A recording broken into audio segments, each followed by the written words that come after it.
നമുക്ക് ആരോടും സങ്കടം പറയാൻ പറ്റിയല്ല. സങ്കടം പറഞ്ഞാൽ പറയും ഞാൻ പറഞ്ഞു ഈ പണിക്ക് പോകാൻ. എന്റെ പൊന്ന് ചേച്ചി ചേട്ടാ ഞങ്ങള് പറഞ്ഞായിരുന്നോ? മാരേജ് കഴിഞ്ഞ 2-ാം മാസം പ്രഗ്നന്റ്. ഞാൻ മമ്മിയെ വിളിച്ചു പറഞ്ഞു മമ്മിയെ ചിഞ്ചു പ്രഗ്നന്റ് ആണെന്ന് പറഞ്ഞു. ഈശോയെ 2-ാം മാസം ആയപ്പോഴേക്കും ഞാൻ എങ്ങനെ നാട്ടുകാരോട് പറയുന്നുള്ളൂ. സേറയ്ക്ക് കാത് കുത്താൻ വേണ്ടി അമ്മ ഇവരെല്ലാം കൂട്ടിക്കൊണ്ടുപോയി.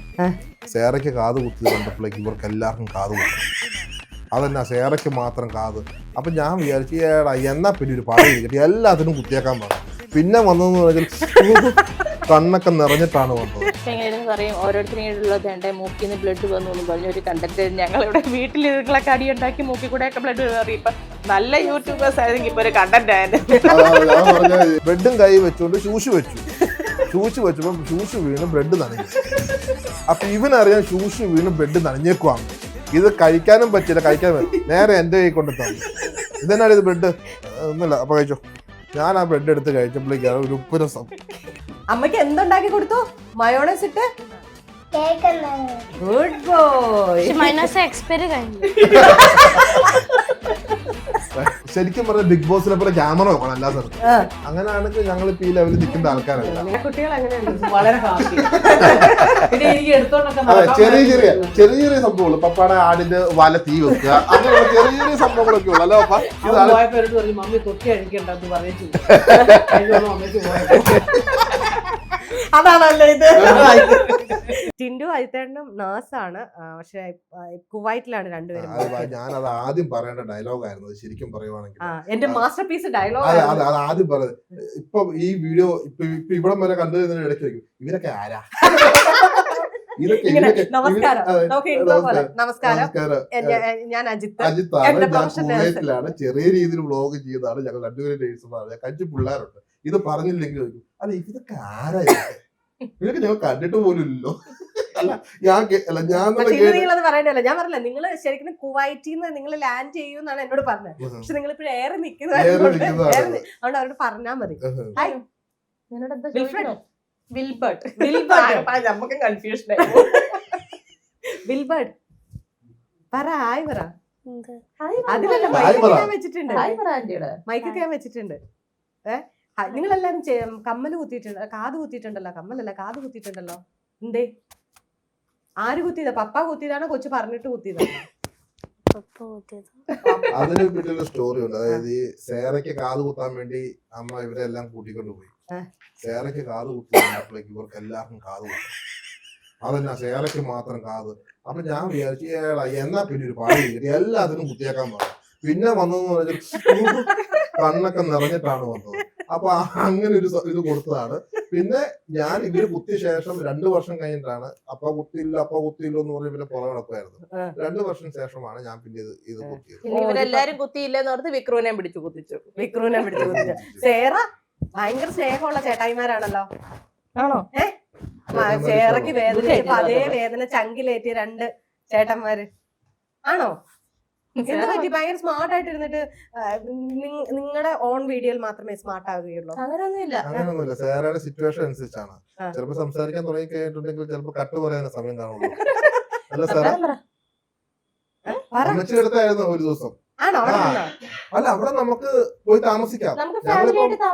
അടുത്ത ദിവസം അവിടെ നമുക്കൊരു റൂമും കാര്യങ്ങളും എല്ലാം നമുക്ക് അവര് അറേഞ്ച് ചെയ്ത് തരും. എക്സ്ട്രാ പേ ചെയ്യണം മാത്രമേ ഉള്ളൂ. നമ്മൾ വിത്ത് പേയ്മെന്റോട് കൂടിയാണ് എല്ലാം ചെയ്യുന്നത്. കിച്ചണും കാര്യങ്ങളും ഒക്കെ അവര് ഫുഡും കാര്യങ്ങളും 6 times a day food provide ചെയ്യുന്നുണ്ട്. അങ്ങനെയല്ല നമ്മളിപ്പോ നമ്മൾ ചെന്നാലും ഫുഡ് പ്രൊവൈഡ് ചെയ്യും. ഫുഡ് പ്രൊവൈഡ് ചെയ്യണം. നമുക്ക് കിച്ചൺ ഇല്ല, കാരണം അത് അവിടെ താമസിക്കുന്നവരുടെ സേഫ്റ്റിക്കായിട്ട് കിച്ചൺ പ്രൊവൈഡ് ചെയ്യുന്നില്ല. പക്ഷെ അവിടെ 6 times ബെഡ് കോഫി തൊട്ട് എല്ലാ ഫുഡും നമ്മുടെ ഈ അപ്പന്മാരും അമ്മമാരും ഒക്കെ ബെഡ് കോഫി എന്താന്ന് പോലും അറിയില്ല. അവിടെ ബെഡ് കോഫി വരെ ഉണ്ട്. വീട്ടിൽ സാഹചര്യത്തില് ബെഡ് കോഫി ഉണ്ട്, ബ്രേക്ക്ഫാസ്റ്റ് ഉണ്ട്, പിന്നെ ഒരു 10 മണിക്ക് ജ്യൂസ് ഡ്രിങ്ക് വേറെ ഉണ്ട്, പിന്നെ ഈ പറയുന്ന ലഞ്ച്, പിന്നെ ടീ, ഡിന്നർ, അതിന്റെ ഇടയ്ക്ക് സ്നാക്സ്, ഇതെല്ലാം അവർ പ്രൊവൈഡ് ചെയ്യുന്നുണ്ട്. ആക്ച്വലി പേയ്മെന്റ് പക്ഷെ അതിനനുസരിച്ച് പേയ്മെന്റ് ഞാൻ പറഞ്ഞില്ല. ഇത് കൊണ്ടുപോയി ചുമ്മാ കൊണ്ടുപോയിട്ട് ഒരു അമ്മയെ വാതിക്കെ നിർത്തിയിട്ട് ഓടിപ്പോയിട്ടുണ്ടെങ്കിൽ അവരെടുക്കൊന്നുമില്ല. കാരണം വെച്ചാൽ അത് വിത്ത് പേയ്മെന്റോട് കൂടിയാണ് നമ്മൾ എടുക്കുന്നത്. ഓരോ അതും ഡീലക്സ്, സൂപ്പർ ഡീലക്സ്, അങ്ങനെയുള്ള ഇതുകൊണ്ട് കാറ്റഗറി ഉണ്ട് റൂമിനത്.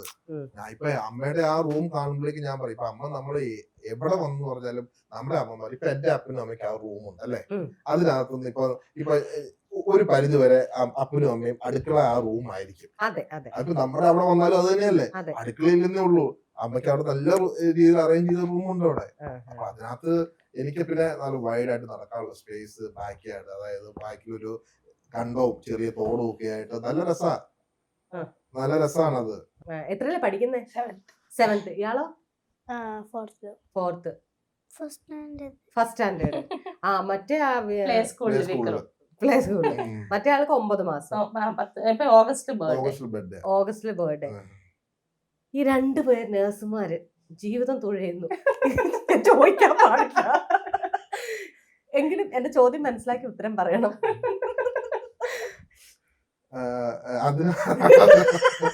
ഇതിനകത്ത് നമുക്ക് ആരോടും സങ്കടം പറയാൻ പറ്റിയല്ല. സങ്കടം പറഞ്ഞാൽ പറയും ഞാൻ പറഞ്ഞു ഈ പണിക്ക് പോകാൻ അല്ലെ, അത് ചോദിക്കും. വെള്ളം കോരി ഓടി നടന്ന് അയൽവക്കക്കാരോട് എന്ന് പറയുന്നത് പൊന്നെ ചേച്ചി ചിലപ്പോ ഞങ്ങള് പറഞ്ഞായിരുന്നോ? അല്ല, ഞാൻ വന്നപ്പോഴൊരു ചോദ്യം ചോദിച്ചായിരുന്നു. ഞാൻ വന്നപ്പോഴൊരു ചോദ്യം ചോദിച്ചു, എങ്ങനെ ഈ ധൈര്യം? കാരണം 2 രീതിയിലുണ്ട് കേട്ടോ. ധൈര്യം നമ്മുടെ ആരോഗ്യമാണ്. ഒരു ധൈര്യം നമുക്ക് ആരോഗ്യം നശിക്കും, അല്ലെങ്കിൽ പ്രസവം എന്നൊക്കെ പറയുമ്പോ എല്ലാവർക്കും പേടിയാണ്. എല്ലാവർക്കും പേടിയാണ്. പ്രസവിക്കുന്നവരും നിന്റെ ആരോഗ്യം കൂടി കൂടി കള്ളനാ. ഞാൻ ഇപ്പോഴും എനിക്ക് ഓർക്കുമ്പോ ചിരി വരുന്നത് അറിയോ, ഞാൻ മാരേജ് കഴിഞ്ഞ 2ാം മാസം പ്രഗ്നന്റ് അല്ലേ, ഫെബ്രുവരി മാരേജ് ചെയ്യുന്നു, മാർച്ചില് അപ്പൊ ഞാൻ മമ്മിയെ വിളിച്ചു പറഞ്ഞു, മമ്മി ചിഞ്ചു പ്രഗ്നന്റ് ആണെന്ന് പറഞ്ഞു. മമ്മി ഈശോയെ 2ാം മാസം ആയപ്പോഴേക്കും ഈശോ. ഞാൻ ചോദിച്ചു, കർത്താവേ ഇതെന്നെ മമ്മിയെ ഇങ്ങനെ സംസാരിക്കുന്നത് പറയുന്നുള്ളൂ. അപ്പോഴേക്കും ഇതാണ്. പിന്നീട് ഞങ്ങളുടെ ഇതിനകത്തുള്ള മെയിൻ ഇതെന്ന് പറഞ്ഞിട്ടുണ്ടെങ്കിൽ ഞങ്ങൾ തമ്മിലുള്ള അണ്ടർസ്റ്റാൻഡിങ് ആണ്. അതായത് ഞാനും പറഞ്ഞിട്ടുണ്ടായിരുന്നു എനിക്കൊരു 5 മക്കൾ വേണമെന്നുള്ള കാര്യം ഞാൻ പറഞ്ഞിട്ടുണ്ടായിരുന്നു, കല്യാണ സമയത്ത് തന്നെ പറഞ്ഞിട്ടുണ്ടായിരുന്നു. ലോട്ടറി ഒക്കെ അടിക്കുകയാണെങ്കിൽ 10 ആണേലും കുഴപ്പമില്ല ഇടയ്ക്ക് പറയുന്നത് കേൾക്കാം. അപ്പം ഇതിനകത്ത് കുഴപ്പമില്ല, ആരോഗ്യത്തിന് പ്രശ്നമല്ല, വീട്ടുകാരും സമ്മതിക്കുന്നില്ല, എല്ലാരും മതിയാക്കും നിർത്തിക്കും. നമുക്കിപ്പം 5 പിള്ളേര് ഫിനാൻഷ്യലി ഞങ്ങള് ഇനിയും അത് ഞാൻ 2ാമത്തെ കാര്യം അതാണ്. അതായത് നിങ്ങൾക്ക് വളർത്താൻ സാഹചര്യം ഉണ്ടെങ്കിൽ അല്ല, ഞങ്ങള് 5 പിള്ളേർ എന്നുള്ളൊരു കോൺസെപ്റ്റിലാണ് ഞങ്ങൾ ഇപ്പം ഇതുവരെ എത്തിയേക്കുന്നത്. കാരണം ഇനി മുന്നോട്ട് പോയിട്ടുള്ള ഫിനാൻഷ്യലി ബുദ്ധിമുട്ടാകും എന്നുള്ളൊരു ചിന്ത ഞങ്ങൾക്കുണ്ട്. കാരണം ഇതുവരെ ഞങ്ങൾക്ക് മാനേജ് ചെയ്ത് മാനേജ് ചെയ്ത് പോയിട്ടുണ്ട്. പിന്നെ ചിഞ്ചുവിന്റെ മോർണിംഗ് ഡ്യൂട്ടി മാത്രമേ ഉള്ളൂ. നേഴ്സാണ്, നേഴ്സായിട്ട് മോർണിംഗ് ഡ്യൂട്ടി മാത്രമേ ഉള്ളൂ. കാരണം ക്വാളിറ്റിയിലാണ് വർക്ക് ചെയ്യുന്നത്. നേഴ്സായാലും ക്വാളിറ്റിയിലാണ് വർക്ക് ചെയ്യുന്നത്, അഡ്മിനിസ്ട്രേഷൻ ലെവലിലാണ്. അപ്പം എന്തൊക്കെയാന്ന് പറഞ്ഞാൽ 3 മണിയാകുമ്പോഴേക്കും ആള് വീട്ടിലുണ്ട്. അപ്പൊ ഒരു ഷിഫ്റ്റ് ഡ്യൂട്ടി അല്ല വരുന്നത്, ഒരു ഷിഫ്റ്റ് ഡ്യൂട്ടി എനിക്ക് മാത്രമേ വരുന്നുള്ളൂ. അപ്പൊ ഷിഫ്റ്റ് ഡ്യൂട്ടി വരുമ്പോഴേക്കും നമുക്ക് സ്വാഭാവികമായിട്ടും ഒരു 2 അല്ലെങ്കിൽ 3 പിള്ളേർ കൂടുതൽ നമുക്ക് മാനേജ് ചെയ്യാൻ ബുദ്ധിമുട്ട്. കാരണം ഞാൻ വന്നു കഴിയുമ്പോഴേക്കും വൈഫ് ഡ്യൂട്ടിക്ക് പോകും, പിന്നെ വൈഫ് വന്നു കഴിയുമ്പോൾ ഞാൻ ഡ്യൂട്ടിക്ക് പോകും. 5 നൈറ്റ് ഒക്കെ വരുമ്പോഴേക്കും നമുക്ക് ഭയങ്കര ബുദ്ധിമുട്ടാണ് മെയ്ഡിനെ അറേഞ്ച് ചെയ്യുക. ഇതിപ്പോ മെയ്ഡുമാർക്കും ഓക്കെ, നമ്മുടെ അവിടെ ഉള്ള മെയ്ഡുമാർക്കും ചേച്ചിമാർക്കും ഓക്കെ, കാരണം മോർണിംഗ് ഡ്യൂട്ടിക്ക് മാത്രം വന്നാൽ മതി. കാരണം വൈഫ് 3 മണിയാകുമ്പോഴത്തും അവർക്ക് അത് കഴിഞ്ഞിട്ട് വേറെ ഡ്യൂട്ടിക്കും പോകാമല്ലോ. അപ്പൊ ആ ഒരു സാഹചര്യം എല്ലാം കൂടെ ഒത്തു വന്നപ്പോഴേക്കും ഞങ്ങൾ കംഫോർട്ടായിട്ട് ദൈവനുഗ്രഹിച്ച് യാതൊരു കുഴപ്പമില്ല, എല്ലാം പ്ലാൻഡ് ആയിട്ട് ഓരോ 2 വർഷം മുമ്പിലേക്കും ഓരോ കുട്ടികളായിട്ട് എല്ലാം നമ്മൾ പ്ലാൻ ചെയ്തിട്ട് കാര്യമില്ല, എല്ലാം ദൈവത്തിന്റെ കൃത്യമായി പ്ലാൻ ചെയ്തു എന്നൊക്കെ പറഞ്ഞു. അല്ല, കഴിഞ്ഞ വർഷം ഞങ്ങൾ നാട്ടിൽ വന്നില്ല. ഇതിന്റെയൊക്കെ കമന്റ് വായിച്ച് നിങ്ങൾ ഇനി അടുത്ത മറുപടി. അല്ല, ഇതിനകത്ത് ഞാൻ വേറെ ഒന്നുമില്ല. പലരും ഈ 5 പിള്ളേരെ കാണുമ്പോഴേക്കും ഞാൻ ശരിക്കും 5 പിള്ളേരെ, നിങ്ങളുടെ 5 പിള്ളേരെ കുറിച്ച് അറിയാൻ വേണ്ടി മാത്രം വന്നതാണ്. അല്ല, ഈ 5 പിള്ളേരെ കാണുമ്പോഴേക്കും പലരും നീ ഒന്നും ഈ ലോകത്തല്ലേ ജീവിക്കുന്നത്, നിനക്കൊക്കെ എന്താണ് പ്രശ്നം, നിനക്കൊക്കെ ഇനിയും മുന്നോട്ട് നീയൊക്കെ എങ്ങനെ പോകുമെന്ന് ചിന്തിച്ചിട്ടാണ് എന്നൊക്കെ പറഞ്ഞു. 2 കാര്യമുണ്ട് ചേട്ടാ, ഞാൻ അങ്ങനെ പറയുന്നല്ല. ജനസംഖ്യ വർധനമുണ്ടെന്നുണ്ട്, അതൊന്ന്. പിന്നെ 2, നിങ്ങൾക്ക് 5 കുട്ടികൾ വേണമെന്നുണ്ടെങ്കിൽ ഇതിനകത്ത് തന്നെ ഒരു കമന്റ് ആയിരിക്കും ഉറപ്പായിട്ടും. 5 കുട്ടികൾ വേണമെങ്കിൽ 2 കുട്ടികളെ ഉണ്ടാക്കി ബാക്കി 3 പേരെ അനാഥരായ ഒരുപാട് കുഞ്ഞുങ്ങളില്ലേ, എടുത്ത് വളർത്തിക്കൂടെ, ഇതൊക്കെ വരും. ഇതൊക്കെ ഇതിനകത്ത് കമന്റ് ആയിട്ട് ആഡ് ഓൺ ആണ്, മനസ്സിലായി. ഇത് കാരണം നമ്മൾ എന്ത് കൊടുക്കുന്നു എന്നുള്ളതല്ല, മനുഷ്യന്റെ ചിന്താഗതിയാണ് അവിടെ എഴുതി കൊണ്ടുപോകുന്നത്. ഞാൻ എന്റെ ലൈഫ് കുവൈറ്റിൽ എന്ന് പറഞ്ഞിട്ടുണ്ടെങ്കിൽ വളരെ ആയിട്ടും സോഷ്യൽ ആയിട്ടുള്ള ലൈഫായിരുന്നു. കാരണം ചെണ്ട കൊട്ടാൻ പോവായിരുന്നു, ഫോട്ടോ എടുക്കാൻ പോവായിരുന്നു, പിന്നെ ഈ പറയുന്ന പോലെയുള്ള എല്ലാ പാർട്ടിക്കും നമ്മൾ അങ്ങനെ അടിച്ചു പൊളിച്ചല്ല, എല്ലാ കാര്യത്തിലും ഇടപെട്ട് നടക്കുന്ന ലൈഫാണ്. ഞാൻ ഇഷ്ടം പോലെ സ്ഥലത്ത് ചെണ്ട കൊട്ടാൻ പോയിട്ടുണ്ട്. ഈ ശിങ്കാരി മേളം എനിക്കൊരു ഈ ചെണ്ട എന്ന് പറഞ്ഞൊരു ക്രേസ് ആയിരുന്നു. പിന്നെ ഞാൻ എനിക്ക് സാലറി കിട്ടിയപ്പോൾ ആദ്യം മേടിച്ച ഒരു ക്യാമറയാണ്. അപ്പം എനിക്ക് ഭയങ്കര ക്രേസ് ആയിരുന്നു ഫോട്ടോഗ്രാഫിയോട്. ഇഷ്ടംപോലെ പ്രോഗ്രാംസ് ഞാൻ കവർ ചെയ്തിട്ടുണ്ട്. അപ്പം അങ്ങനെ വന്ന് എല്ലാം കഴിഞ്ഞപ്പോഴേക്കാണ് ആദ്യം ഇവരുണ്ടാകുന്നത്. 2ാമത്തെ കൊച്ചായതോടുകൂടി ഞാനിതെല്ലാം മടക്കി കെട്ടി പൂട്ടി. പിന്നെ കാരണം ഞാൻ ചിന്തിച്ചത് ഒരു തേഴ്സ്ഡേ ഫ്രൈഡേ മാത്രമേ വൈഫിന് ഓഫ് ഉള്ളൂ. ഒരു തേഴ്സ്ഡേ പോയി കഴിഞ്ഞാൽ ഞാൻ പോയ തേഴ്സ്ഡേയും ഫ്രൈഡേയും സാറ്റർഡേയും ഞാൻ ബിസി ആയിരിക്കും. പിന്നെ മക്കളും അപ്പുവായിട്ട് പിന്നെ വീട്ടിൽ ഒറ്റയ്ക്കായിരിക്കും. പിന്നെ അവരുടെ പിന്നെ ഞാൻ ഇല്ലാത്തൊരു ഇതായി. പിന്നെ ഞാൻ ചിന്തിച്ചു എന്തിനാണ് വേണ്ടാന്ന് വിചാരിച്ച് എല്ലാം വെച്ച് ഫാമിലിയോട് കൂടുതൽ അറ്റാച്ച് ചെയ്യാൻ വേണ്ടി ഞാൻ തീരുമാനിച്ചു. അങ്ങനെയാണ് ഫാമിലി ആയിട്ട് കൂടുതൽ അറ്റാച്ച് ചെയ്യുകയും പിന്നെ കോവിഡ് സമയം വന്നപ്പോഴേക്കും ഞങ്ങൾ വ്ളോഗ് സ്റ്റാർട്ട് ചെയ്യുകയും സോഷ്യൽ മീഡിയയിൽ ഏതായാലും വീട്ടിൽ ഇരിക്കുമല്ലേ അപ്പം എന്തെങ്കിലുമൊക്കെ ഇത് ചെയ്യാമെന്നുള്ള രീതി. കാരണം എനിക്ക് ഈ ആക്ടിങ്ങിനോടൊക്കെ ഭയങ്കര താല്പര്യമുള്ള വ്യക്തിയാണ്. അപ്പോൾ ഞാൻ സ്കൂൾ നാടകത്തിലൊക്കെ ചെയ്തിട്ടുണ്ട്. പക്ഷെ പപ്പായി പപ്പി അതിന് സമ്മതിക്കാനായിരുന്നു. വേറെ ഒന്നുകൊണ്ടല്ല, പഠിക്കാനായിരുന്നു ഞാൻ. അതെ, നീ പഠിച്ചൊരു നിലയിൽ എത്തിയിട്ട് നീ എന്തെങ്കിലും ചെയ്തു പഠിച്ചില്ല ഇതുമായിട്ട് നടന്നിട്ടൊന്നും ഇതാകാനില്ല. അപ്പൊ നീ എന്തെങ്കിലും പഠിക്കണം എന്നുള്ള ഒരു ചിന്ത ഉള്ളതുകൊണ്ട് പപ്പായും അമ്മയ്ക്കും അതിനകത്ത് കാരണം ഞാൻ അത്രയും മോശമായിരുന്നു പഠിക്കാനായിട്ട്. അപ്പം അങ്ങനെ എൻ്റെ ഒരു ആഗ്രഹം ഞാൻ എൻ്റെ മക്കളിലൂടെ, കാരണം ഏറ്റവും കൂടുതൽ വൈറലായിട്ടുള്ളത് മൂത്തയാളും സേറയും കൂടെ കൂടുതലുള്ള ഒരു വീഡിയോ ആണ്. അത് ഏകദേശം ഒരു 350 മില്യൺ നമ്മൾ യൂട്യൂബിൽ തന്നെ അത് പോയിട്ടുണ്ട് ഷോർട്സ്. അതായത് ഞങ്ങൾക്ക് ശരിക്കും പറഞ്ഞിട്ടുണ്ടെങ്കിൽ 160 വീഡിയോസ് എങ്ങാണ്ട് ഞങ്ങൾ ചെയ്തിട്ടുള്ളൂ. ആ 160 വീഡിയോസിൽ നിന്നാണ് ഞങ്ങൾക്ക് ഈ 2.43 മില്യൺ സബ്സ്ക്രൈബേഴ്സിനെ കിട്ടിയേക്കുന്നത്. അപ്പൊ ഞങ്ങൾക്ക് ഷോർട്സ് വീഡിയോ ആണ് ഞങ്ങൾ കൂടുതൽ പ്രിഫർ ചെയ്യുന്നത് അതിനകത്തുള്ളൂ. ഇപ്പം ഇൻസ്റ്റാഗ്രാം ആയാലും എല്ലാ ആയാലും ഞങ്ങളുടെ ആ കുറച്ച് വീഡിയോസ് ആണ്. പിന്നീട് മൂന്നാമത്തെ മക്കളായി നാലാമത്തെ മക്കളായും നമുക്ക് സമയം ഒത്തിരി നമ്മുടെ കയ്യിൽ നിന്ന് പോയി തുടങ്ങി വെച്ചാൽ നമുക്ക് വീഡിയോ ഒന്നും എടുക്കാനുള്ള സമയമൊന്നുമില്ല. അതായത് കാരണം ഈ നമ്മൾ വീഡിയോ എടുക്കാൻ വേണ്ടി ക്യാമറ എല്ലാം ഇതുപോലെ വെച്ച് കഴിയുമ്പോഴേക്കും പിന്നെ പിള്ളേർക്ക് ഭയങ്കര ബോറടിയാണ്. ഇന്നേ വരെ ഉറങ്ങാൻ കിടക്കാത്തവർക്ക് എല്ലാവർക്കും ഉറക്കാൻ കഴിവുണ്ടെന്ന് ഞാൻ ഇപ്പോഴാണ് മനസ്സിലായത്. എനിക്കൊരാളെ വർത്താനം പറഞ്ഞ ഉറക്കാൻ പറ്റുന്നു. അപ്പം ഇത് പിന്നീട് ഞാൻ പറയുന്നത് പിള്ളേർക്കെല്ലാം ഭയങ്കര ബോർഡ്. എന്റെ പൊന്നെ അപ്പൊ വീഡിയോ എടുക്കാനാണ് അങ്ങോട്ട് ഞാൻ ഇല്ല കേട്ടോ. എന്തിനാ പോകുന്നത്? നമ്മൾ ഫുഡ് കഴിക്കാനാ. ഓക്കെ, കുഴപ്പമില്ല, വീഡിയോ ഇല്ലോ. പിന്നെ വീഡിയോ എടുക്കാതെ എങ്ങനെ നമ്മൾ ഫുഡ് കഴിക്കാം? ഫസ്റ്റ് വീഡിയോ എടുക്കണം. ഓ എന്നാ ഞാനില്ല അപ്പൊ പൊക്കോളാം. കാരണം ഫുഡ് കൊണ്ട് വെച്ച് കഴിയുമ്പോഴേക്കും എല്ലാം ഇങ്ങനെ നോക്കിയിരിക്കുക. അത് തുടരുത്, നിന്നോട് അത് തൊടാൻ ആരാ പറഞ്ഞ വലിയ നമ്മളതിന്റെ വീഡിയോ എടുത്തോ? അപ്പഴത്തേക്ക് എന്താ തൊട്ടോളം പറയുമ്പോഴേക്കും എടുത്ത് വെയിറ്റ് ചെയ്യ്, ഞാനൊന്ന് എടുക്കട്ടെ, നീ വായിലേക്ക് വെക്കുന്നൊന്നും എടുക്കട്ടെ. ഇത് കേൾക്കുമ്പോഴേക്കുണ്ടല്ലോ ഇവർക്ക് അങ്ങോട്ട് ഭയങ്കരമായിട്ട് അങ്ങോട്ട് കലിപ്പാണ്. അതുകൊണ്ട് പറയും വീഡിയോ എടുക്കാനാണ് ഞാനില്ല. അപ്പൊ ഞങ്ങള് ചിന്തിച്ചു ഒത്തിരി അങ്ങോട്ട്. അപ്പൊ ഞങ്ങൾ ചെറിയ ചെറിയ ഷോർട്സിലേക്ക് പോയി. പിന്നെ ഒരു ലോങ് വീഡിയോ ഇട്ട് തന്നെ കുറെ ആയി. പിന്നെ മാക്സിമം ഞങ്ങളുടെ പ്രൈവസി അങ്ങോട്ട് ഞങ്ങൾ ഇതാക്കാറില്ല. അപ്പൊ ഒത്തിരി ലിമിറ്റേഷൻസ് വെച്ചിട്ടാണ് ഓരോ വീഡിയോസും ഞങ്ങള് ചെക്ക് ചെയ്യുകയും അതിനനുസരിച്ചാണ് ഞങ്ങൾ ചിലപ്പോ എങ്ങനെയാണെന്ന് പറയും, ഓരോരുത്തരുടെ എന്റെ മൂക്കിന്ന് ബ്ലഡ് വന്നു എന്ന് പറഞ്ഞ ഒരു കണ്ടന്റ് ഞങ്ങളിവിടെ വീട്ടിൽ നിങ്ങളൊക്കെ അടിയുണ്ടാക്കി മൂക്കി കൂടെ ഒക്കെ ബ്ലഡ് കയറി. ഇപ്പൊ നല്ല യൂട്യൂബേഴ്സ് ആയിരുന്നു ഇപ്പൊ ഒരു കണ്ടന്റ് ആയിരുന്നു. അടിയുടെ കാര്യം ചോദിക്കാനാണ്. ആദ്യം ഒരു അനിയൻ വന്നു, നമുക്കൊരു കൂടപ്പുറപ്പ് വന്നു, ഓക്കെ. രണ്ടാമത് വന്നു, അപ്പൊ കളിക്കാൻ ആളായി, പെൺകുഞ്ഞാവ് വന്നു. അപ്പൊ പിന്നീട് ആൾക്കാർ വന്നപ്പോ കൊച്ചിന് എന്താ പറയാ കളിക്കാൻ ആൾക്കാർ കൂടിയതാണോ അത് ഇവരെയൊക്കെ ഞാൻ നോക്കണതാണോ അല്ലെങ്കിൽ അയ്യോ ഇവരുടെ തമ്മിലുള്ള വഴക്കാണോ കൊച്ചു ഏറ്റവും കൂടുതൽ ദേഷ്യം ഉണ്ടാക്കിയേക്കുന്നത്? വഴക്ക്. അപ്പൊ ചേട്ടായി എന്ന നിലയിൽ കൊച്ചെന്നാ ചെയ്യുന്നത്? പിള്ളേരെ ഇവർക്ക് ഭയങ്കര ഇഷ്ടമാണ്. വിശ്വസിക്കല, ഞങ്ങള് നേരെ ഉണ്ടാകുന്നതിന് മുമ്പ് ഈ 3 പേരെയും ഇവനെ ഏൽപ്പിച്ചിട്ടാണ് പല വ്ലോഗിലും ഞങ്ങൾ പോകുന്നത്. പുള്ളിക്കാരൻ ആ കാര്യത്തൊക്കെ പെർഫെക്റ്റ്. ബാത്റൂമിൽ കൊണ്ടുപോവുകയും ഫുഡ് വേണമെങ്കിൽ ഫുഡ് കൊടുക്കുകയും എല്ലാം. അതുപോലെ കഴിഞ്ഞ ദിവസം തന്നെ എറണാകുളം പോയപ്പോ അവന്റെ മടിയിൽ ഇവരിരുന്നത്, ഇവരുടെ ദേഹത്തോട് മൊത്തം വോമിറ്റ് ചെയ്തിട്ടു. ഇവൻ നമ്മുടെ ദേഹത്തോടെ നമ്മൾ ഓർക്കും ഇത് എന്താ പണിയാ കാണിച്ചത് നമ്മൾ ഒരു നിമിഷം ഓർക്കും. പക്ഷെ അവനത് ഭയങ്കര പെർഫെക്റ്റ് ആയിട്ട് അത് ഡീൽ ചെയ്യുന്നുള്ള എന്റെ അമ്മ പറഞ്ഞ ചില കേറിയ സമയങ്ങളുണ്ട്. ആ സമയത്ത് അല്ലെങ്കിൽ പെർഫെക്റ്റ്ലി മാത്രമാണ് നമ്മൾ ഇവന്റെ കയ്യിൽ നിന്ന്. അല്ലെങ്കിൽ ആള് കറക്റ്റ്. അതിപ്പോ അമ്മേനെയാണേലും അതെ, അമ്മേനെയും കൊണ്ട് ഞങ്ങൾ പോകുമ്പോഴാണെങ്കിലും ശരി, അവനാണ് റൂമിൽ കൊണ്ടുപോയി എല്ലാം കൈ പിടിച്ചു കൊണ്ടുപോയി എല്ലാം വിടുകയും തിരിച്ചു കൊണ്ടുവന്ന് വിടുകയും എല്ലാം ചെയ്യുന്നത്. അത് ചില സമയം പിന്നെ അങ്ങോട്ടും ഇങ്ങോട്ടും ചൊറിയുമ്പോഴുള്ളൂ. എന്നാലും എല്ലാരും ഒരു ഡോട്ട് ഉണ്ടല്ലോ, ആ ഡോട്ടാണ് അങ്ങേറ്റത്തിൽ. മേളിൽ നിന്നും താഴേക്ക് നോക്കിയാൽ അടിയുടെ എവിടെ നിന്നാന്ന് പുറത്തോട്ടെന്ന് വെച്ചാൽ അവിടെ നിന്നാണ്. അതാണ് നമ്മുടെ ടീം. പക്ഷെ ഇപ്പൊ ആളെ കൊണ്ടുപോയി ടോയ്ലറ്റിലൊക്കെ കൊണ്ടുപോയി അതാ പറഞ്ഞ അങ്ങനെയുള്ള കാര്യത്തിൽ എല്ലാരും ഭയങ്കര കെയറിങ്ങും കാര്യങ്ങളും ഒക്കെയാണ്. പക്ഷെ ഇതുണ്ടല്ലോ അതാണ് പ്രശ്നം. ഞാനത് ചോദിക്കാൻ കാരണം നമ്മള് വെളിയിൽ പോയി ട്രൈപോഡ് കാണാണ്ട് പോയിട്ട് വെളിയിൽ പോയിട്ട് വന്നപ്പോഴേ ഇയാളെ കുഞ്ഞാവ ഇവിടെ നിൽക്കുകയാണ്, കുഞ്ഞാവേനെ നോക്കുന്നുണ്ട്. അതാണ് ചോദിച്ചത്. പിള്ളേരെ ഭയങ്കര ആ കാര്യങ്ങളൊക്കെ ചില സമയത്തുള്ള ഒരു അതിപ്പോ പിള്ളേരല്ലേ നമുക്ക് ചില സമയത്തുള്ളത് മാത്രമേ ഉള്ളൂ.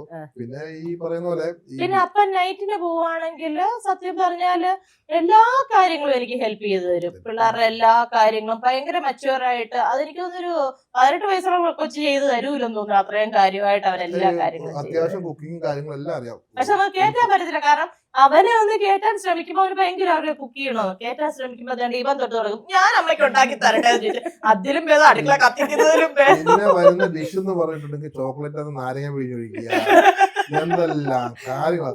അത് ആ മയനോസ് ഉൾപ്പെടെ എനിക്ക് തോന്നുന്നു കഴിഞ്ഞ ദിവസം മറ്റേ ഇത് വിനാഗിരിയും സോയാ സോസ് ഒക്കെ ഒഴിച്ച് കോൺ കൊണ്ടുവന്നേക്കുന്നത്. മയനോസ്, സോയാ സോസ്, വിനാഗർ, പിന്നെ ഈ പറയുന്ന ടൊമാറ്റോ സോസ് എല്ലാം കൂടെ വെച്ചിട്ട് പിന്നെ നമ്മൾ കഴിക്കണത് അതിന്റെ വില്യത്തിന് കഴിക്കാൻ എന്നെ കഴിച്ചുകൂടെ?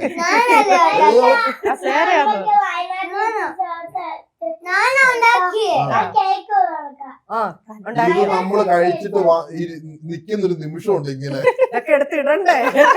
അതാ ചില ഞാൻ പറഞ്ഞില്ല നമ്മൾ ഈ വീഡിയോയിൽ കാണുന്ന പോലെ അല്ല. അങ്ങനെ ഇടാനാണെങ്കിൽ ഇഷ്ടംപോലെ സംഭവങ്ങൾ പണ്ടെങ്ങാണ്ട് ബാത്റൂമിലെങ്ങാണ്ട് പോയിട്ട് ഇപ്പം ബ്രെഡ് എങ്ങാണ്ട് നനച്ചുകൊണ്ടെങ്ങാണ്ട് വന്നു ബാത്റൂമിൽ പോയി ബ്രെഡ് പൊക്കിക്കൊണ്ട് വന്ന് കഴിക്കണം. ആ ബ്രെഡ് മുക്കിയതല്ല, നനച്ചതല്ല, ബ്രെഡും കൈ വെച്ചുകൊണ്ട് ശൂശ് വെച്ചപ്പോ ശൂശ് വീണ് ബ്രെഡ് നനഞ്ഞു.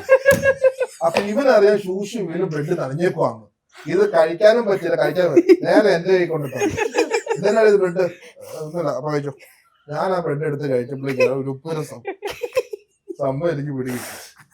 അത് അങ്ങനെ അതുകൊണ്ട് വീഡിയോ പപ്പായും മമ്മിയും പറയും സത്യം പറയാ ഈ തോണ വന്നിട്ട് ഏറ്റവും കൂടുതൽ വിഷമിക്കുന്ന ഇവൻ പോപ്പിടാന്ന് പറയുന്നത്. ഇവരിങ്ങനെ ഇരിക്കുന്നുള്ളൂ. ഞങ്ങൾ വന്നപ്പോൾ ഓടി വന്ന് ബാക്കി എല്ലാവർക്കും ഞാൻ ഹായ് പറ ഹലോ പറയാന്ന് പുള്ളി ഓടി വന്ന് ഇലക്ഷൻ നിർത്താം. നമ്മളിപ്പോ ആരെങ്കിലും സംസാരിച്ചിരിക്കുകയാണെങ്കിൽ ഒന്ന് മാറിയെന്ന് ആ ചേട്ടാ എന്നാണ് ഇത് അവരുമായിട്ട് കമ്പനി അങ്ങോട്ട് പൊക്കിയാ പറയുന്നേ. നല്ല കുട്ടിയാന്ന് പറയാ ഇവര് പോകുമ്പോ കൊണ്ടുപോയിക്കോട്ടെ. ഞങ്ങളുടെ വീഡിയോസിന്റെ ആ ഒരു നല്ല വീഡിയോസ് മാത്രമേ കണ്ടിട്ടുള്ളൂ. അതിന്റെ ബാക്കില് നമ്മള് ഈ ബിഹൈൻഡ് ദ സീൻ എടുത്തിടുവാണെങ്കിൽ മൊത്തം ബീപ് സൗണ്ട് ഒക്കെ കൊടുത്തിടുവാണെങ്കിൽ അത് മാത്രം ഇട്ടോ ഞങ്ങൾ വൈറലാണ്. കാരണം തെക്കൊന്ന് വിളിക്കുമ്പോ മൊത്തം പഠിച്ചാലായിരിക്കുന്നത്. അവിടെ ഫ്രണ്ട്സ് ഒക്കെ ഉണ്ടല്ലോ. അപ്പം ഫ്രണ്ട്സിന്റെ കൂടെ കളിക്കാൻ പോകുന്നതാണോ ഈ ഇപ്പം വീട്ടിൽ തന്നെ കളിക്കാനുള്ള ആൾക്കാരുണ്ട്? ഏറ്റവും കൂടുതൽ കുഞ്ഞ് എൻജോയ് ചെയ്യുന്നത് എന്താ? ഫ്രണ്ട്സിന്റെ കൂടെ. ഫ്രണ്ട്സിന്റെ ചില സമയത്ത് ഇവരുടെ ഫ്രണ്ട്സ് ഇപ്പൊ അങ്ങനെ ഇല്ല. ഫ്രണ്ട്സ് ഇല്ലാത്തതിന്റെ കാരണം എന്ന് വെച്ചിട്ടുണ്ടെങ്കിൽ നമുക്ക് ഇവരെ ഒരാളെ വിട്ടാ അടുത്ത ആള് പോകണം, പിന്നെ അടുത്ത ആള് പിന്നെ കംപ്ലൈന്റ്സ് ആയി. അയ്യോ വന്നപ്പോ എനിക്കൊരു ജ്യൂസ് ഒരാളെ മാത്രം വിടാൻ പറ്റിയല്ല. ഒരാളെ പോകാൻ പറ്റിയിട്ടുണ്ടെങ്കിൽ ബാക്കി എല്ലാം ബോറടി. അമ്മയ്ക്ക് എന്തുണ്ടാക്കി കൊടുത്തു? മയോണൈസ് ഇട്ട് ഗുഡ് ബോയ്. മൈനസ് എക്സ്പയറി കഴിഞ്ഞു.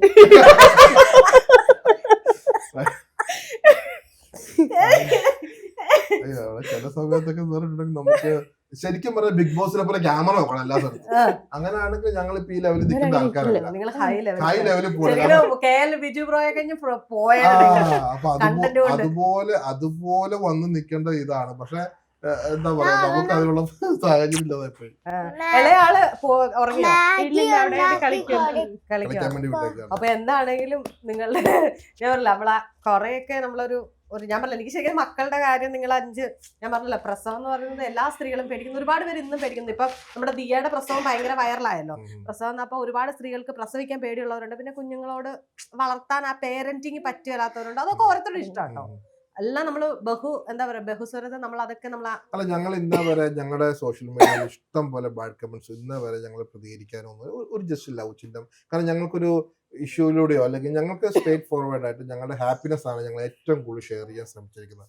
അതിൽ നിന്ന് കിട്ടുന്ന ഇപ്പം ഞാൻ പറഞ്ഞത് നമ്മളിപ്പം ചില സമയത്ത് ഞങ്ങളൊരു വീഡിയോ ചെയ്യാൻ നേരത്തെ ചുരിദാറിന് ഒരു ഷാള് മാറിപ്പോയിട്ട് ഞങ്ങൾ ആ വീഡിയോ പബ്ലിഷ് ചെയ്യല.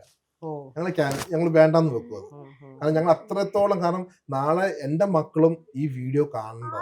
അല്ലെ എന്റെ അമ്മ ചെയ്ത വീഡിയോ അല്ലെ എന്റെ അപ്പൻ ചെയ്ത വീഡിയോ ഞങ്ങൾ ചെയ്ത വീഡിയോ എന്ന് പറഞ്ഞ് കാണിക്കേണ്ടതാണ്. മാക്സിമം ഞങ്ങൾ വീഡിയോ എടുക്കാൻ നേരത്ത് അതിന്റെ എല്ലാ രീതിയിലും നോക്കിയിട്ട് മാത്രമേ ഞങ്ങൾ എടുക്കാറുള്ളൂ. അപ്പൊ അത് ഞങ്ങൾ എപ്പോഴും ശ്രദ്ധിച്ചുകൊണ്ടിരിക്കുന്നതാണ്. ഇളയാൾക്ക് ഇപ്പം 1 വയസ്സ് ആവുന്നു. 2 വർഷം ആവുന്നല്ലോ ഇനിയും. അടുത്ത 2 വർഷം ഇനി വീട്ടിലേക്ക് കയറ്റിയതാണ്. എന്നാലും ചാറ്റി ഇടയ്ക്ക് പറയും എടി ഇവള് വലുതായി കഴിയുമ്പോ ഇതിലെ നിലത്തെ കൂടെ നടക്കാൻ ഒരാളില്ലാന്ന് പറയുന്നത് നമുക്ക് ചിന്തിക്കാൻ പറ്റാത്ത ഒരവസ്ഥ. ഞാനിക്കും എല്ലാം വന്നു പോടി. നമുക്കൊരു ഭയങ്കര ഒരു ബുദ്ധിമുട്ടാട്ടോ. കാരണം ആ ഒരു എത്ര സ്ട്രെസ് ഉണ്ടെങ്കിലും വീട്ടിൽ വന്ന് കയറി കഴിയുമ്പോഴേക്കും ഉണ്ടല്ലോ അത് നമുക്കൊരു ഭയങ്കര റിലീഫാണ്. അതിനിപ്പോ എന്താ ഇവരോട് ആരുടെ നിലത്തോടെ ഇതൊക്കെ മാറി, ഇതൊക്കെ സ്റ്റേജ് മാറി ഒന്ന് പോപ്പാ അപ്പൊ ചുമ്മാ നിക്കില്ല. ഭയങ്കര ഇതായി ഭയങ്കര ബിൽഡപ്പ് ഇപ്പൊ ഓരോ കാര്യത്തിലൊക്കെ ആയാലും പിള്ളേർ ഇപ്പൊ നമ്മൾ പ്രൈവസി ഉണ്ട്. ഇപ്പൊ ബാളാന്നൊക്കെ പറയുമ്പോൾ ഒന്ന് പോപ്പ എനിക്ക് നാണം പോകും ഒപ്പയ്ക്ക് വേറെ പരിപാടി നാണം വരാനുള്ള കാരണം അല്ല അങ്ങനെ നാണമൊന്നുമില്ല. പുള്ളിക്കാരൻ പറയേണ്ട അടുത്ത് പറയും. ഇപ്പൊ ഞാനിപ്പം കഴിഞ്ഞ ദിവസം ഇപ്പൊ ഈ പറയുന്ന പോലെ അന്ന് 1-2 പേർക്ക് കേസൊക്കെ ഫയൽ ചെയ്യാമെന്ന് ഞാൻ പറഞ്ഞായിരുന്നു. അല്ല കേസ് ഞാൻ ഓൾറെഡി അഡ്വക്കേറ്റ് സംസാരിച്ചു. അതിന്റെ ഇത് നടക്കുന്നുണ്ട്. അതായത് നിങ്ങളെ ഇത്രയും രീതിയിൽ അപകീർത്തിപ്പെടുത്തി നിങ്ങളുടെ വീഡിയോ എടുത്ത് അപ്പൊ ഇത് എല്ലാവർക്കും ഒരു പാടായിരിക്കും. കാരണം ഒരു വ്യക്തിയുടെ പെർമിഷൻ ഇല്ലാതെ എന്താണ് സത്യാവസ്ഥ അറിയാതെ. കാരണം ഈ വ്യക്തിക്ക് ആ വീഡിയോ എടുക്കുമ്പോഴും എന്തായാലും ഇത് ജസ്റ്റ് ഒന്ന് ടൈപ്പ് ചെയ്ത് നോക്കൂ, അല്ലെങ്കിൽ ഇത് ആരെങ്കിലും നോക്കിയാൽ അയാൾക്ക് അറിയാൻ പറ്റുന്നതായിരിക്കും. അപ്പൊ ആ വ്യക്തിക്ക് അറിയാൻ പറ്റും ഇത് ആരുടെ വീഡിയോ എന്നുള്ളത് ഈസി ആയിട്ട് നമുക്ക് ഫൈൻഡ് ഔട്ട് ചെയ്യാൻ പറ്റും. കാരണം നമ്മളിങ്ങനെ ഒരു സംഭവം കാണുമ്പോഴേക്കും ഇപ്പൊ പലർക്കെതിരെയും ഇങ്ങനെ ഒരു ആരോപണം വരുമ്പോഴേക്കും ഞാൻ സെർച്ച് ചെയ്യാറുണ്ട് ഈ വ്യക്തി ആരാന്നുള്ളത് സെർച്ച് ചെയ്യാറുണ്ട്. പിന്നീട് ഞാൻ അതിന്റെ ഇപ്പൊ നമുക്ക് ഇങ്ങനെ ഒരു വീഡിയോ ഇടേണ്ട ഉദ്ദേശമുള്ളവർക്ക് ജസ്റ്റ് ചോദിക്കാമായിരുന്നു എന്താണ്, അല്ലെങ്കിലും വേറൊരു വീഡിയോ അതും എല്ലാം പോട്ടെ ഈ 5 മക്കളെയാണ് അതിനകത്ത് ഉള്ളതെന്ന് ആരും ചിന്തിക്കുന്നില്ല. അത് ഇപ്പൊ ഞാനും വൈഫും മാത്രമാണെങ്കിൽ ഞങ്ങളെ പറ്റി എന്തും ചെയ്താലും കുഴപ്പമില്ല. എല്ലാവരും ഈ ബാഡ് കമന്റ്, അതായത് ആ വീഡിയോയ്ക്ക് വോയിസ് ഓവർ ഇട്ട് എറിഞ്ഞു കൊടുത്തേക്കുവാണ് പബ്ലിക്കിലേക്ക്, നിങ്ങൾ കയറി മേഞ്ഞോളൂ. 1 മില്യത്തിന് മേളിൽ വ്യൂസ് പോയിട്ടുണ്ട് ആ ഒരു വീഡിയോയ്ക്ക്, ആ ട്രോൾ വീഡിയോയ്ക്ക്. അതിന് താഴെ വന്നിരിക്കുന്ന കമന്റ്സ് എന്തുമാത്രം കമന്റ്സാ വന്നേക്കുന്നത്. അപ്പൊ അങ്ങനെ ഒരു ബന്ധവും ഇല്ലാത്ത ഒരു വ്യക്തിയെ എടുത്ത് അല്ലെ ഒരു കുടുംബത്തെ എടുത്ത് ചുമ്മാ അവരുടെ വ്യൂസിന് വേണ്ടി ഇട്ട് കൊടുക്കുന്നത് നമുക്ക് പൊറുക്കാൻ പറ്റില്ല. തീർച്ചയായും ചേട്ടാ, നമ്മൾ പിന്നാമ്പറം അറിയാതെയാണ് പലപ്പോഴും സോഷ്യൽ മീഡിയ ഇപ്പോൾ ഇങ്ങനെ എല്ലാ കാര്യത്തിലും നമ്മളത് പലപ്പോഴും കണ്ടിട്ടുണ്ട്. ഇന്ന് കാണുന്ന അല്ല നാളെ വരുന്ന ഒരു അല്ല, അപ്പോഴും ഞാൻ അതേ സെയിം സിറ്റുവേഷൻ ഞാൻ പറയുന്നുണ്ട്. ഞാൻ ഇട്ട വീഡിയോക്ക് താഴെ ബാഡ് കമന്റ് ചെയ്യുന്നവർക്ക് എനിക്ക് യാതൊരു കുഴപ്പമില്ല. കാരണം അവർക്ക് അതിനുള്ള റൈറ്റ് ഉണ്ട്. ഇപ്പൊ എനിക്കിടുന്ന എല്ലാം പോസിറ്റീവ് ആണെന്ന് എനിക്ക് പറയാൻ പറ്റുമോ? ഒരിക്കലും പറയാൻ പറ്റില്ല. അതിനകത്ത് ഞാൻ ഒരു രീതിയിലും അവർ തെറ്റ് പറയല്ല. കാരണം അത് അവർക്കുള്ള റൈറ്റ് ആണ്. അല്ലെങ്കിൽ പിന്നെ സോഷ്യൽ മീഡിയ ഉപയോഗിക്കാൻ നിൽക്കില്ല. നമ്മളിടുന്ന വീഡിയോക്ക് പോസിറ്റീവ് മാത്രമേ വരാന്നുള്ള രീതിയിൽ എനിക്ക് അതിനകത്ത് അവരുടെ റൈറ്റ് ആണ് എന്താ പറയണമെന്നുള്ളത്. നമുക്ക് അതിന് ആൻസർ കൊടുക്കാൻ പറ്റുമെങ്കിൽ കൊടുക്കുക, ഇല്ലെങ്കിൽ വേണ്ട. അത് എടുത്തോണ്ട് പോയിട്ട് വേറെ പല രീതിയിലും ക്യാപ്ഷനും ഇട്ട് വോയിസ് ഓവറും കേട്ടിടുക എന്ന് പറയുന്നത് ആ റൈറ്റ് ഞാൻ ആലോചിക്കുക. ഇതാണ് എന്റെ പപ്പയുടെ പേരോ വില്യ. പറഞ്ഞായിരുന്നു, സോറി പപ്പ, ഞാൻ ഇത്തിരി ഓർമ്മക്കുറവുള്ള ഒരാളാണ്. പപ്പ മമ്മി ഇപ്പം ഐത്തേട്ടൻ പുതിയൊരു എന്താ പറയാ കോൺട്രവേഴ്സി വന്ന് അമ്മയെ കൊണ്ടേ നടയിരുത്തി നടതള്ളി എന്നൊക്കെ പറഞ്ഞുള്ള ഒരു ഇത് ഭയങ്കരമായിട്ട് അതിനകത്ത് പപ്പായ്ക്കും മമ്മിക്കും ഞങ്ങള് ഈ പപ്പായ്ക്കും മമ്മിക്ക് ഫേസ്ബുക്ക് ഒന്നും ഇല്ല. പപ്പായ്ക്ക് യൂട്യൂബ് മാത്രമേ ഉള്ളൂ. മമ്മിക്കാണ് മമ്മിക്ക് ഫേസ്ബുക്ക് ഉണ്ടല്ലോ. മമ്മിയാണ് മിക്കപ്പോഴും ഞങ്ങളുടെ വീഡിയോസും കാര്യങ്ങളൊക്കെ അയച്ചു കൊടുക്കുകയും കാണുകയും എല്ലാം ഒക്കെ ചെയ്യുന്നത്. അപ്പൊ പപ്പയ്ക്ക് ഡീറ്റെയിൽ ആയിട്ട് അറിയത്തില്ല, പക്ഷെ കാര്യങ്ങളൊക്കെ ഞാൻ പറഞ്ഞു കൊടുക്കുകയും ഞങ്ങളോട് പോവുകയും കാണുകയൊക്കെ ചെയ്തു. നല്ല സ്ഥലം, ഒരു കുഴപ്പമില്ല. എന്നെ വയസ്സാകുമ്പോൾ അവിടെ കൊണ്ടാക്കണം ഞാൻ പറഞ്ഞു.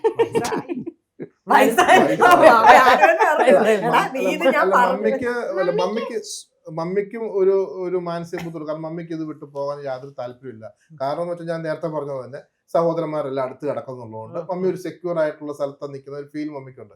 എത്രത്തോളം അവരുള്ളിടത്തോളം കാലം അങ്ങനെ തന്നെ പോട്ടെ എന്നുള്ളതാണ് നമ്മുടെ ഒരു തീരുമാനം. നാളെ ഒരു സാഹചര്യത്തിൽ ഇന്നേ വരെ ഞാൻ എത്രയോ വട്ടം പറഞ്ഞിട്ടുണ്ട്, മമ്മി ഞാൻ 5 വർഷം കഴിയുമ്പോഴേക്കും തിരുത്തി പോരുണ്ടോ? മമ്മി പറയുന്നത് നീ 5 വർഷം എന്നല്ല, എനിക്കിത് സംഭവിച്ചു പോയപ്പോൾ ഇങ്ങോട്ട് വന്നേക്കുന്നത്, നീ നിന്റെ കുഞ്ഞുങ്ങളെ നോക്കി ഇരിക്കാന്ന് എന്റെ അമ്മ പറയണം. പറ്റുമെങ്കിൽ കുവൈറ്റ് വിട്ട് വേറെ ഏതെങ്കിലും നാട്ടിലോട്ട് പോകാൻ. ഞങ്ങള് 4 സഹോദരങ്ങളുടെ അടുത്തടുത്ത് നമ്മളെ താമസിക്കുന്നത്. 4 പേര് ഒരു കുടുംബം പോലെ താമസിക്കുന്നത്. അവിടെ ഉണ്ട് ഇവിടെ ഉണ്ട്, അങ്ങനെ ഒരു ഐക്യത്തിൽ ഞങ്ങളോട് താമസിക്കുന്നത്. അവിടെ ഞങ്ങൾക്ക് യാതൊരു ബുദ്ധിമുട്ടും ഇല്ല. അതെല്ലാവർക്കും ആ സാഹചര്യം അല്ല.